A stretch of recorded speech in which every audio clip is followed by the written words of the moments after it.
Hi everyone, so what I'm going to go through today is pruning a climbing rose. This is the Pilgrim by David Austin, and I'm growing it in a pot at the moment up an Obelisk. I haven't pruned this rose this year just yet. I've taken off some of the longer growth that was coming away from the top of the plant here, but there's still some of that left to remove. So we're going to have a look at that today and just what to do with the plant to make it flower well next year.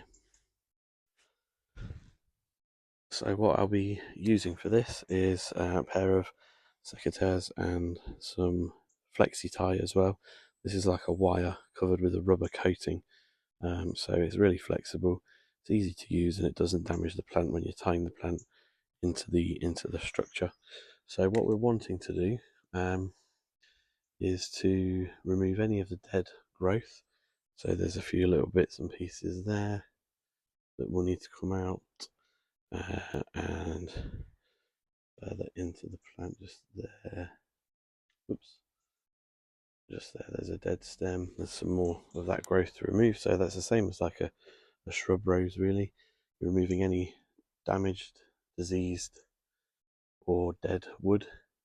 We need to take off some of these leaves because these are leaves from last year. They've got black spot on them. And then what we're looking to do is to try and create a structure where we try to train the growth, last year's growth, horizontally. That'll make it more of the buds break, and it'll mean we get more flowers.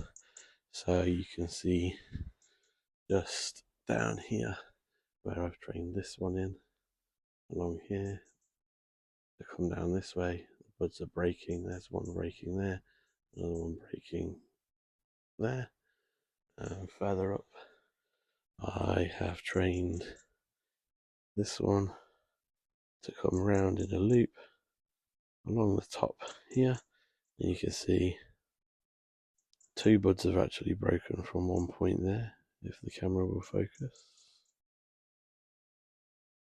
There you go, so you've got two buds breaking at that point there, and then that one's broken, that one's broken, that one's broken, and that one has broken. Whereas you can see the horizontal buds, which are there, and one there, they haven't broken, but all of these will break, and these will all have flowers on this year. So you can see I've tried to do that at several points throughout the plant, and that's what I'm going to be looking to do with this prune today. So I'll get on and do that and come back and show you once it's finished.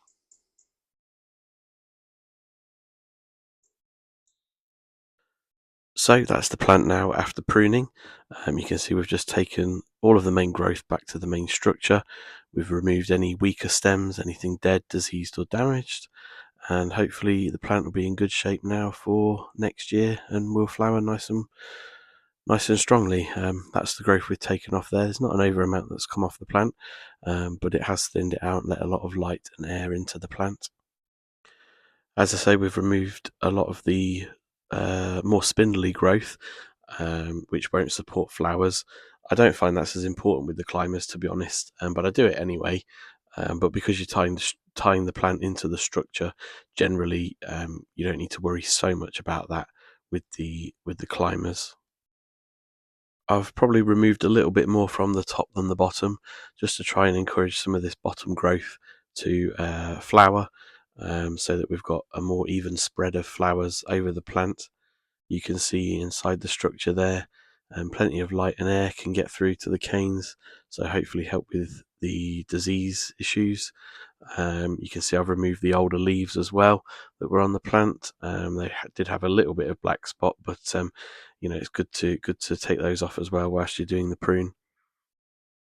You can see here where I've tied in the shoots horizontally with the flexi tie, just nice and loosely. That will keep the stem in position. The good thing with this flexi tie is you can reuse it. Some of this stuff is 2 or 3 years old and it's still doing the job. So yeah, we can just see the growth that's left after we've thinned it out and taken off some of the older growth. We've just tried to train it in horizontally. We have left some vertically just to take some stems more towards the top of the plant, but we've tried to train most of it horizontally so that we get lots of flowers, lots of the buds break into to produce flowers. Okay, that's all for today's video. Hope you've enjoyed it. Please like and subscribe if you have. If you have any questions, please leave them in the comments and I'll try to answer them.